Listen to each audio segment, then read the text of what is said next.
Hello everyone, अस्सलाम वालेकुम। This is Zoha Syed and welcome back to my channel easy cook. आज मैं आप लोगों के साथ शेयर करूंगी खीर की रेसिपी।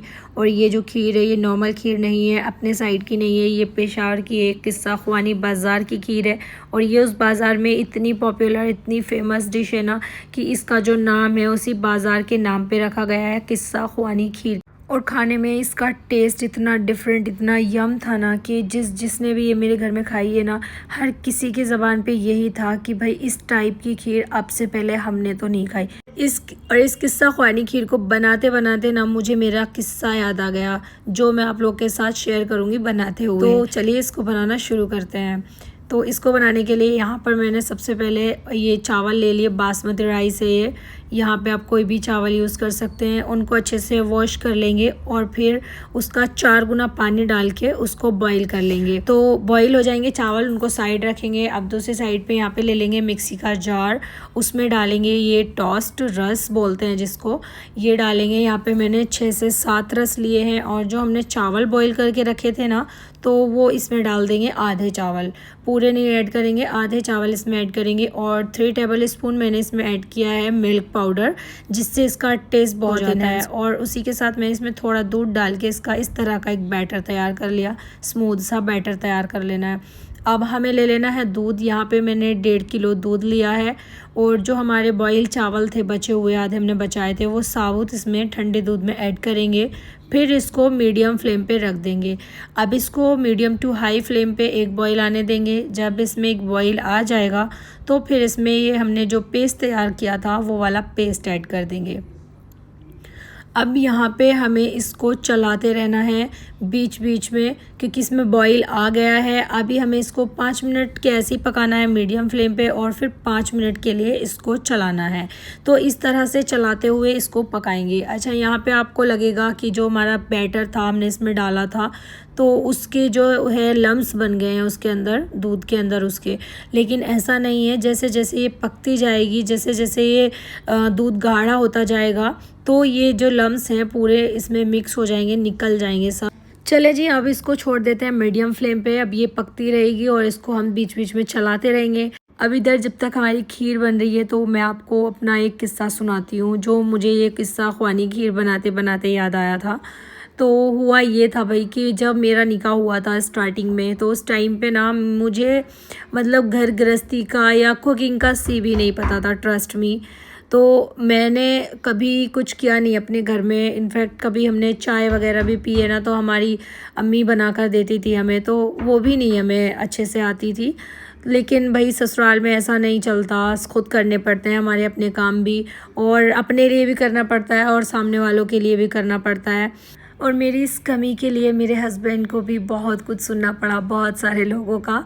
कोई बोलता था कि देखा क्या है इसने, इसको तो कुछ भी नहीं आता।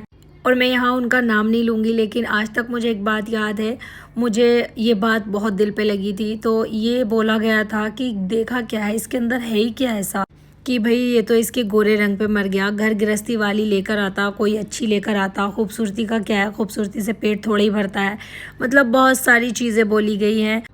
इस टाइम पे मेरी स्टडी भी कंटिन्यू थी, तो मैं कॉलेज से आती थी 3-4 बजे के करीब। उसके बाद आने के बाद मैं अपनी नंद के साथ किचन में उसकी हेल्प करती थी, और ये सोच कर करती थी कि शायद मैं कुछ इससे सीखूंगी, इसके साथ रहूंगी तो किचन में तो कुछ सीखूंगी मैं, मुझे कुछ आएगा, आना चाहिए, ये सोचकर। लेकिन ना मेरी, अगर मैं कभी कभी कुछ बनाती थी, मेरी उन चीज़ों का मजाक उड़ाया जाता था कि ऐसा बनता है। रोटियाँ कभी बनाई हैं तो गोल नहीं बनी, तो उसको बोला जाता कि कौन खाएगा इनको, एक कोना इसका रोटी का पाकिस्तान में, एक हिंदुस्तान में है। हंसी भी आती है मुझे आज। और ये सब चीज़ें फेस करने के बाद, लाइफ के 8 साल स्ट्रगल करने के बाद आज मैं इस मुकाम पे हूँ।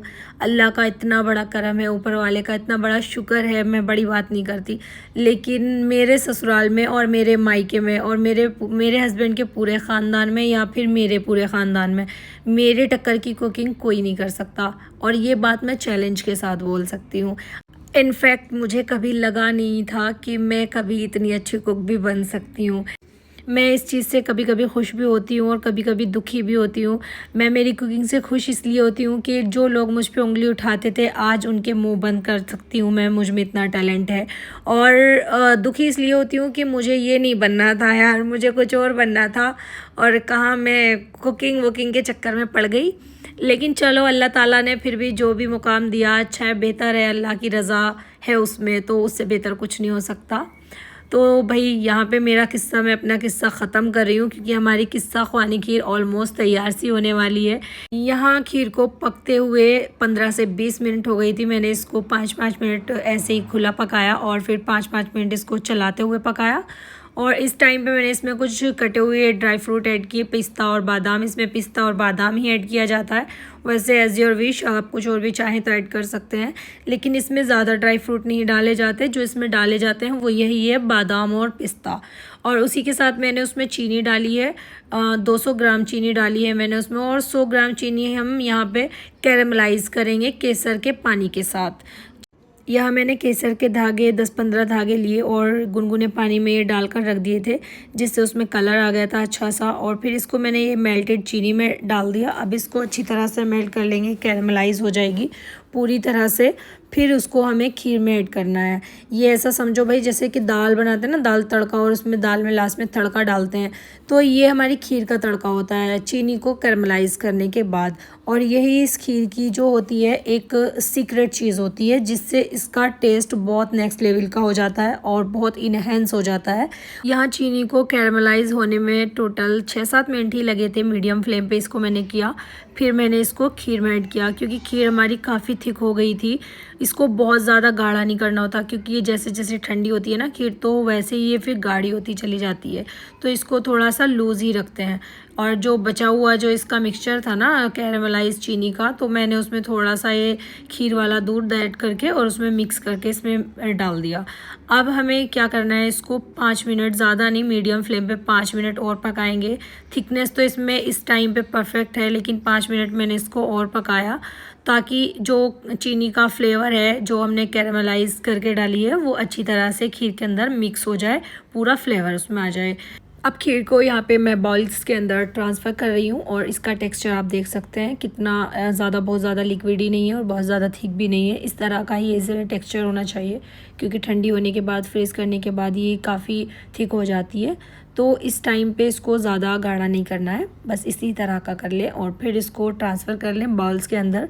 मैंने पूरी खीर दोनों बाउल्स में निकाल ली थी एंड दिस इज़ कम्प्लीटेड। पूरी खीर मैंने इन बाउल्स के अंदर ट्रांसफ़र की है और आप इसका इस टाइम पे भी टेक्सचर देख सकते हैं, कलर देख सकते हैं कितना डिफरेंट लग रहा है, कितनी टेस्टी, कितनी यम इस टाइम पे भी ये लग रही थी। यहाँ पे थोड़ा सा ये वर्क पड़ा हुआ था, गोल्ड वर्क मेरे पास, तो मैंने ये इस पे डाला और पिस्ता से इसको डेकोरेट किया, बादाम से और पिस्ता से। आप जैसा भी चाहें इसको डेकोरेट करें अपने अकॉर्डिंग। मैंने इसको इस तरह से डेकोरेट किया। तो डेकोरेट होने के बाद ये था इसका final look. You can see कितनी डिफरेंट लग रही है लुकिंग में भी, और टेस्ट तो इसका मैं एक्सप्लेन ही नहीं कर पा रही हूँ कितनी ज़्यादा ये टेस्टी और डिलीशियस बनी थी। और आप लोगों को कैसी लगी आज की ये किस्सा ख़वानी खीर की रेसिपी, आप लोग मुझे कमेंट में ज़रूर बताइए। और इस खीर के साथ मैंने जो आपको मेरा अपना पर्सनल किस्सा सुनाया वो किस किस ने सुना है और कैसा आपको फ़ील हुआ है वो किस्सा सुनने के बाद, तो वो भी मुझे कमेंट करके बताइए। तो लास्ट स्टेप मैं आपको इसका दिखाना चाह रही हूँ। फ्रिज में रखने के बाद जो इसका टेक्सचर था वो कितनी ये ज़्यादा थिक हुई थी वो मैं आपको बताना चाह रही हूँ। यहाँ मैंने इसको 3-4 घंटे के लिए फ्रिज में रख दिया था।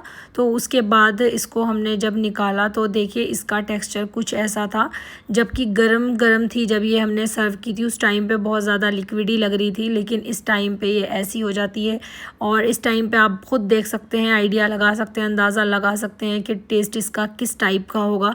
तो आपको ये किस्सा ख़वानी खीर कैसी लगी है, और अगर अच्छी लगी है तो इसको लाइक कर दो और शेयर कर लो, और चैनल पे न्यू हो तो उसको सब्सक्राइब ज़रूर कर लो। मैं जा रही हूँ, अब मिलूँगी एक नेक्स्ट वीडियो में, तब तक के लिए अल्लाह हाफ़िज़।